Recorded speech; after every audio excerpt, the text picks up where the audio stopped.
விபூதி வைக்கும் முறை. அதாவது நம்ம கோவிலுக்கு போறோம். கோவில்ல நம்மளுக்கு குங்கும பிரசாதம், விபூதி பிரசாதம் இதெல்லாம் குடுக்குறாங்க. உடனே நாம என்ன பண்ணுவோம்? அத இடது கைக்கு மாத்துவோம். வலது கையில வாங்குவோம். இடது கைக்கு மாத்தி உடனே நம்ம வைப்போம். அந்த மாதிரி வைக்கிறது அப்படின்றது தவறான ஒரு விஷயம்.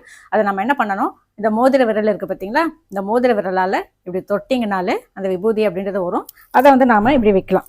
இன்னும் சிலர் இத வந்து துளியும் வீண் பண்ணக்கூடாது அப்படின்னு நம்ம நினைக்கிறோம் அப்படின்னா, அது அப்படியே வந்து என்ன பண்ணலாம்? கையில இப்படி தேய்ச்சோம் அப்படின்னு சொன்னா இந்த 3 விரல்களுக்கு வரும்.